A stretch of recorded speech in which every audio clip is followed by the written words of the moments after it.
Well, well, well, look who's here. How dare you attempt to lure my son like that? A girl from the countryside, lacking a proper education, dares to envision marrying into my family? Do you genuinely believe that someone who works as a hired dishwasher, stuck at the sink all day, can become my daughter-in-law? Can you explain to me what you bring to my son's life that justifies him throwing away his promising future for you? Hello, Skylar. I'm a bit confused. We only just met for the first time. Why do you hold such animosity towards me? Besides, I only came to greet you as Kai's girlfriend and never mentioned anything about marriage. Also, it's true that I work as a dishwasher. But is that something to be ashamed of? I earn my own money, enough to sustain myself. There's no need to belittle and insult me like this, is there? Oh, you still have the audacity to be here and preach about life? How dare you be so disrespectful to me? Who granted you permission to address me like that? Refer to me as Miss Johnson and show me the respect I deserve. What an uneducated girl you are. Are you actually proud of your menial job? How much do you earn in a month? Is it sufficient to indulge my son in the lavish lifestyle he deserves? Or is it the other way around? Are you still asking my son for money to cater to your own needs? Of course. Looking at the outfit you're wearing today, it must have drained a considerable amount of my son's bank account, right? Let me tell you, my son might be blinded by your facade and fail to see your scheme to exploit him for his wealth. But I'm different. You won't deceive me so easily. I apologize, Miss Johnson. I must have misunderstood when we first met. You did indicate that it was fine to call you Skylar.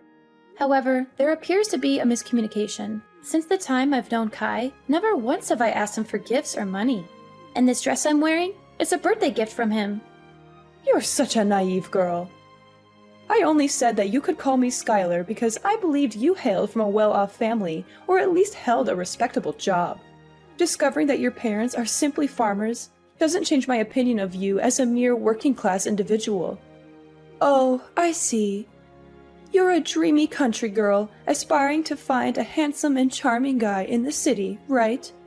You plan to gradually take over my son's possessions, the entire house, and eventually bring your parents here while kicking me to the curb, don't you? I've figured it out now. And that dress you're donning is the proof, isn't it? I'm having trouble grasping your point. Why would I resort to such deceitful tactics? While it's true that my family isn't swimming in wealth, my parents always emphasize kindness and decency. Moreover, the idea of relocating to this bustling city has never crossed my parents' minds. So your concerns and somewhat delusional assumptions are unfounded. In reciprocation for the dress Kai gave me, I used half of my monthly wages to purchase him a fine watch. A fine watch, you say? Do you think I'm a fool? I'm certain it's just a discarded timepiece you stumbled upon and got fixed for a few bucks. Or maybe you even pilfered it from customers at your restaurant.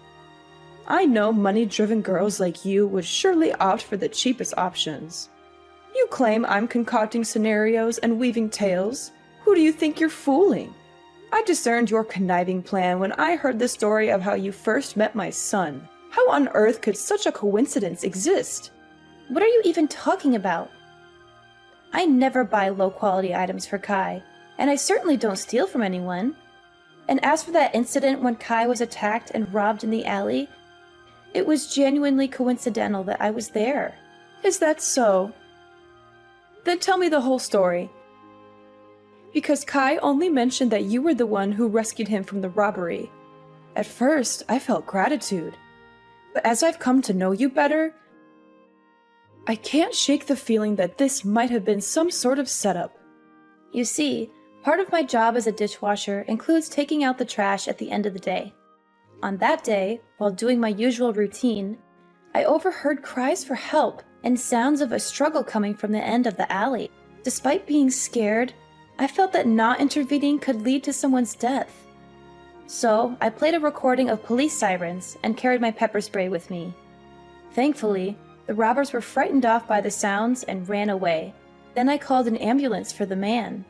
He was still conscious when he got into the ambulance and explained that he was working away from home and he didn't want to worry his mom, so he requested my assistance in getting to the hospital. Kai truly is a dutiful son. But why didn't you leave once you took him to the hospital? Why did you stay around, so Kai could see you? Kai had lost consciousness due to the injuries, including a blow to his head that caused bleeding. The hospital was short on blood, and since I have type O blood, I chose to donate to help Kai.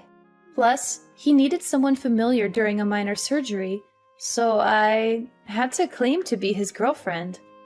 Considering he had no one else by his side, I couldn't simply abandon him. Thus I stayed and cared for him for several days. Ah, now I see it all. It's all part of your scheme, isn't it? There were no real robbers. They were your accomplices. You targeted my son, knowing he was about to be promoted to company director. Hearing that Kai frequently visits your restaurant and interacts with clients there, you realized he earned a substantial amount of money, making him a prime target. So, you orchestrated a plan.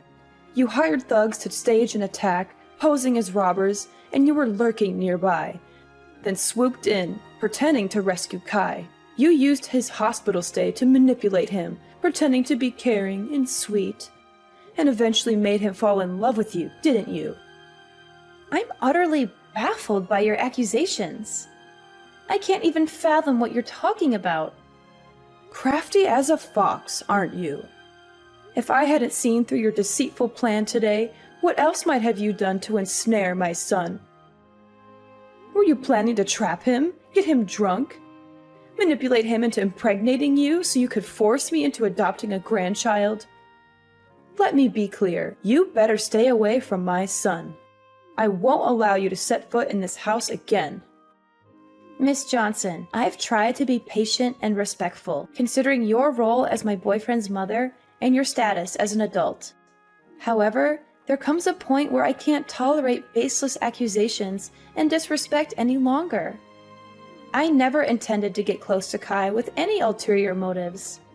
Everything I've done for him was out of simple kindness, something anyone would do in the same situation. I've never probed into Kai's work or financial situation because I love him for who he is, not his possessions. I implore you to stop belittling and demeaning me. You're not my parents, and you have no right to lecture me like this. You're such a wicked girl. How dare you raise your voice and insult me like this? Weren't you taught even the most basic manners by your parents? I can't believe my son is so blindly in love with you, refusing to end this relationship no matter how much I advise him. So, I suppose I'll have to pay a visit to your parents and ensure they properly re-educate their daughter. You really shouldn't speak so ill of my parents, especially when you're acting just as uncultured. If you want Kai and me to end things, have that conversation with your son. Don't bother me any longer. While I do love Kai deeply, enduring this baseless slander isn't worth it. I'd rather forsake love than endure this unjust insult. Ah, now I see. How foolish of me. How could I expect someone as money-driven as you to relinquish your dreams of wealth? Well then, let's try a different approach. Let's both take a step back. I'll give you a sum of $20,000, and in return, you'll break up with my son and go find another affluent man to latch onto. Think about it. The current situation is tense for both of us, right? My son will be irritated and resentful that I'm thwarting his so-called true love, while you won't manage to secure any of this family's assets because I'll make sure they're kept out of reach, via salaries and property ownership papers. So, why don't we strike a deal and find the best path forward? Isn't $20,000 a generous offer? Just imagine how many dishes you'd need to wash to earn that much money. Have you even read any of my previous messages? Why do you always assume that girls like me from the countryside move to the city just to snag a wealthy husband? Do you believe money can manipulate me? I'm not passing judgment on you, just speaking the plain truth. Come on, what's holding you back? Or are you suggesting this sum isn't sufficient? You certainly know how to put a price on things. Very well, let's consider this. You're also the one who saved my son's life. Would $20,100 suffice? Frankly, that's already quite excessive. I can't possibly increase the offer. Your attempts to manipulate the situation won't succeed either. Kai and I share a genuine connection that transcends materialistic notions. I refuse to let your misconceptions taint our relationship. If you truly care about your son's happiness, try to understand him and his choices rather than trying to control his life through money. Oh, spare me the self-righteousness. It's clear you're more interested in my son's wealth than you'd like to admit. My offer is more than generous, considering your background. You're playing hard to get, but remember, my patience isn't endless. I won't stand by and watch my son get manipulated and deceived by someone like you. This is your chance to secure a comfortable future for yourself, and all you have to do is walk away. If you're feeling shy about it, consider it a gesture of appreciation for the time you spent looking after Kai. I have no reason to be shy, nor do I need your money. My actions were driven by care for Kai, not some ulterior motive. Your assumptions about my intentions are both offensive and baseless. Oh, come on now. No need to put up a front. If you're too proud to accept it as payment, think of it as a token of gratitude for taking care of my son during his time of need. If you insist on this, fine. I'll accept your thanks and consider it a sign of your acknowledgement for what I did for Kai. Haha, that's a great choice. I hope we'll never meet each other again. Edna, oh my dear girl, why haven't you visited me all week? You have no idea how much I've been looking forward to seeing you again. Miss Johnson, why are you suddenly getting in touch? Didn't you make it clear the last time that you wanted me to stay away and not contact you? This change in attitude is surprising. Oh, come on. Why the formalities? Miss Johnson? Aren't we much closer than that? Call me Skylar. No, wait. Even better. Call me your mother-in-law, my lovely daughter-in-law.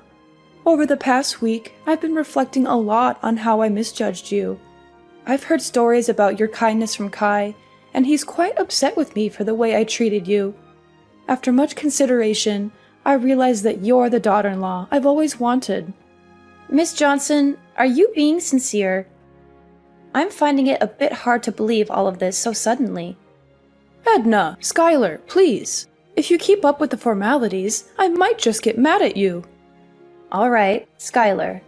But what's the reason behind contacting me today?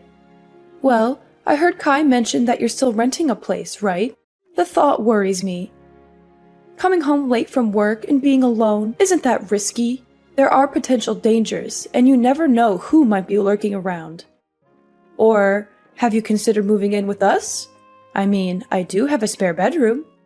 If you come here, I can take care of you, cook for you, and Kai can help with transportation to work. It's true that living alone can be a bit unnerving sometimes, but on the flip side, I feel a sense of independence.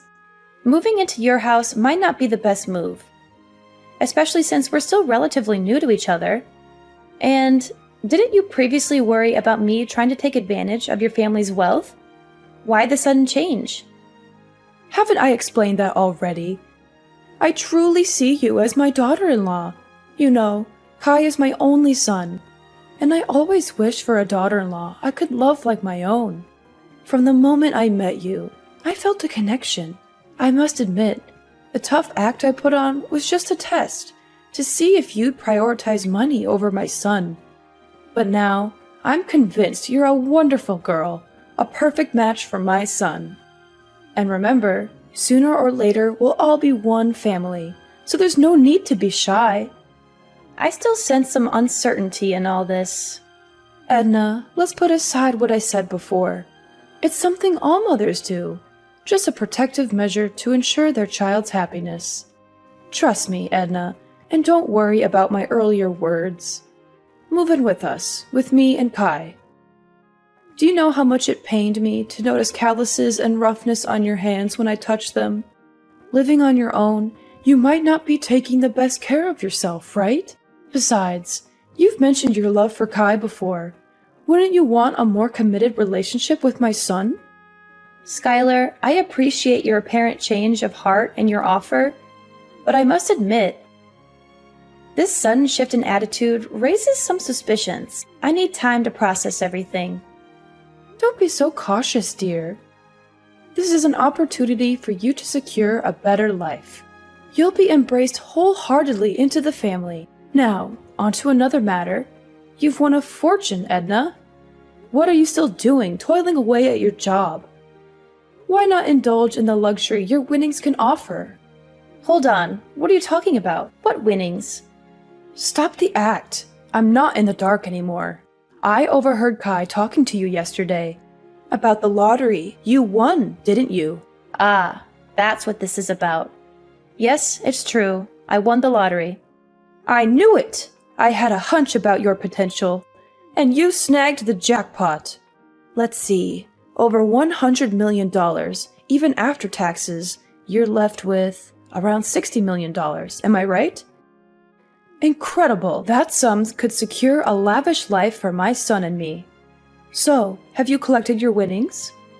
Not yet. I'm planning to do that this weekend. I thought I'd use part of it to treat Kai to a special meal. A special meal with hundreds of millions? You're more frugal than I thought. So what's the plan for the rest? Self-indulgence? Or will you consider getting something for me, your prospective mother-in-law? I hadn't quite considered that angle. In that case, yes, I can allocate half of the winnings to you, as a gesture of appreciation for acknowledging my relationship with Kai. Half, huh? That's fascinating. Half of $60 million, around $30 million? Astonishing! What am I going to do with all that wealth? Edna, you truly are shaping up to be a valuable future daughter-in-law. Wait, $30 million? That doesn't make sense to me. Save your excuses. You said you'd give me half of the winnings. And half is $30 million. But let's not get sidetracked. Why aren't you claiming your prize immediately? I have my eye on a list of luxury items that are calling my name. It's a dream come true. Shopping without a care about the bill. Skylar, could you please pause and listen to me for a moment?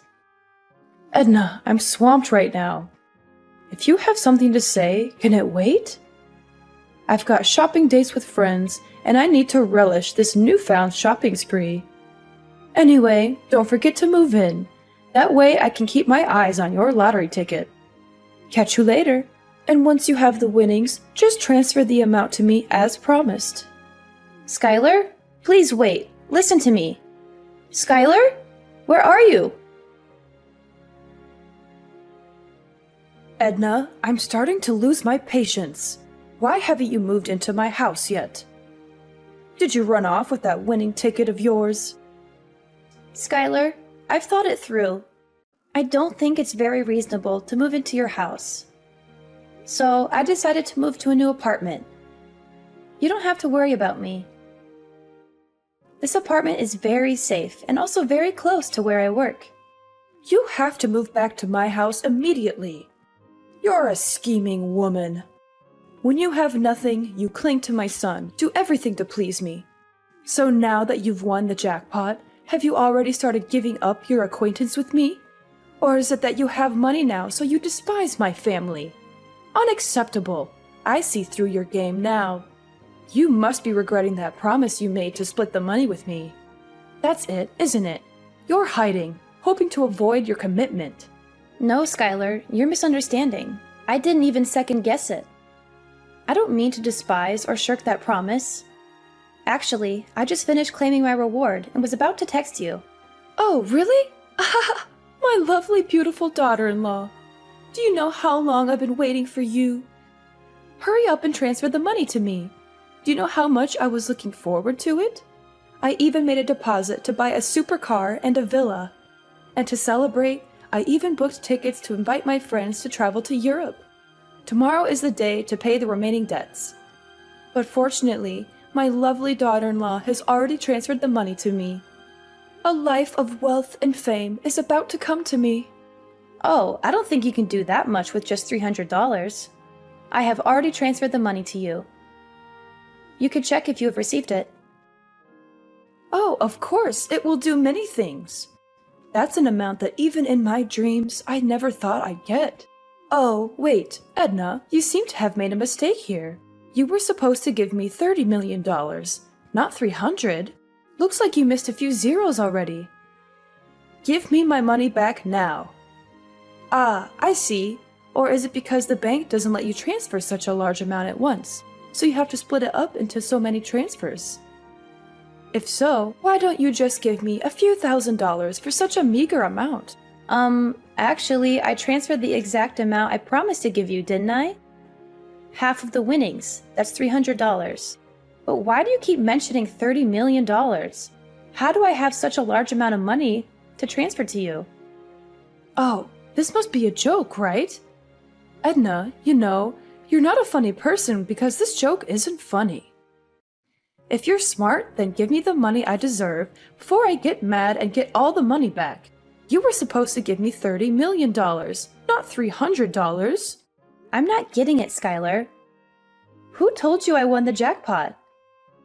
Skylar, I never claimed to have won the jackpot. Yes, I won the lottery, but it was a consolation prize, not millions. And after deducting the taxes and other fees, I only got $600. Are you serious? You've got to be kidding me. Edna, you won the jackpot. A fortune worth millions of dollars, and you're telling me you only received $600? Oh, I understand. You want to monopolize that money alone. So you lied about getting that little amount, right? You really are a spoiled girl. How dare you lie to an adult like that? I won't let you monopolize that award alone. Hurry up and give all the money you won. After all, that ticket was originally mine. I'm sure you used the money I gave you to get away from my son to buy a lottery ticket. At first, I felt sorry for you because you were so poor, so I lovingly gave you half of the reward. But now I realize you are the one who took that money and ran away alone. If that's the case, then I will not give you any more, but will get all the money you won. You're being a bit unreasonable, Skylar. The money you gave me, I have already transferred it all to Kai because he said he wanted to invest in something, so he needed money. And since I don't need that money, I don't want to keep it either. Oh, now you're trying to twist the story. I've had enough of your lies, Edna. Just give me the money you owe me right now. Ugh, I've already spent all my money. And now creditors are calling, texting, and even coming to my house, knocking on my door asking for money. Stupid people indeed. How dare they mess with me? Don't they know that I'm about to become a millionaire? Stop hiding it. Quickly give me the $60 million. Skylar, I really don't understand what you're talking about. Which creditor are you referring to? No time for your game. I borrowed money from loan sharks and mortgaged the house for $2 million in advance to buy luxury items, thinking you had tens of millions of dollars. I spent all that money thinking you will pay me back once you get your winnings. Now debt collectors are after me, and I need that money immediately. Oh no, they're knocking on my door. They're forcing me out of the house because now this house belongs to them? Wait, what? Loan sharks? Mortgaging the house? $2 million? Skylar, this is more serious than I thought. Quickly, give me $2 million so I can pay them off. They look really tough with lots of tattoos and angry faces. Debt collectors are even starting to break down the door. Oh no, this is completely your fault. You must be responsible for paying off all this debt for me. Skylar, I never knew anything about this. I thought we were discussing splitting the winnings, not these debts. I never said I'd give you a few $1 million or anything like that. I never said I won the jackpot, did I? And I certainly didn't ask you to spend money on frivolous things. It's all because of your own illusions. So this is completely your fault, not mine. You should be responsible for your own thoughtless actions. But if they're breaking into your house, why don't you call the police? How can you deny the whole responsibility like that? Why didn't you make it clear to me from the beginning, but be vague and make me misunderstand? Why didn't you stop me when you heard me talk about buying so many things? I understand. It's all your trap. You made me spend all my family money and debt because you know you won't get another chance to take over my family's property. So you made me bankrupt myself. You really are a cunning woman. How can I call the police? Because they have a promissory note that I signed myself. And there's a clause in it that if I don't pay on time, this house will belong to the creditor. Besides, if I call the police, won't the neighbors know about this embarrassing thing? No, that would ruin my reputation. Edna, I don't have time to talk bullshit like this. The creditor is breathing down my neck. I need that money now. Don't you dare call me names, Skylar. I won't take responsibility for your mistakes. You took advantage of me just like you thought I was using you. You have no idea what responsibility means, do you? Now you're drowning in your own mess, and you expect me to bail you out? You're delusional. Edna, please, I'm begging you. I'm trapped in a nightmare of my own making. If Kai finds out about this, he'll never forgive me. He'll hate me forever. I don't have any money left. I've squandered it all. I don't know what to do. The debt collectors are relentless, and I'm drowning in this mess. Skylar, you brought this upon yourself. You manipulated and deceived me. And now you expect me to rescue you from your own recklessness? Why should I help you after everything you've done? I know I don't deserve your help, Edna, but I'm out of options. If you pay off this debt, I promise I'll make things right. Please help me. I'll accept you as my daughter-in-law. I'll change. I'll become a better person. Please, Edna, give me a chance to fix this mess I've created. Skylar, I understand you're in a difficult situation, but I can't take responsibility for a debt that you owe to someone else. This is a situation of your own making, and it's not my place to fix it for you. You need to face the consequences of your actions and find a way to resolve this on your own. Skylar, I've already made my decision. I don't intend to be your daughter-in-law. Our interactions have shown me that our relationship wouldn't be healthy. Your constant criticism, disrespect, and attempts to manipulate me are not qualities I want in a mother-in-law. Edna, please! I'm terrified right now. Debt collectors are at my door and they're looking for me. I'm hiding under the bed as I'm texting you. They're demanding the money and I don't know what to do. I'm scared for my life, Edna. Please, you're the only one I can turn to. In a desperate attempt to help Skylar, I made the difficult decision to call the police. Despite the risk, I believed it was the right thing to do to ensure her safety. However, as the police intervened and the situation was diffused, Skylar's reaction was far from what I had expected. Instead of gratitude, her words were laced with anger and blame, as if I had betrayed her in some way. Kai, who had been informed of the unfolding drama, was disheartened to learn the truth about his mother's actions. He was furious, not only about the financial mess she had gotten herself into, but also about the years of mistreatment and insults she had directed at me. The realization hit him hard, and he chose to distance himself from his mother, leaving the house and cutting off contact. Skylar's pleas to Kai for help fell on deaf ears. The bond between mother and son was irreparably shattered by her actions. As time passed, the weight of her financial troubles grew heavier. She lost her house and all remaining possessions, a harsh consequence of her reckless decisions and refusal to take responsibility. On the other side of the spectrum, my relationship with Kai flourished.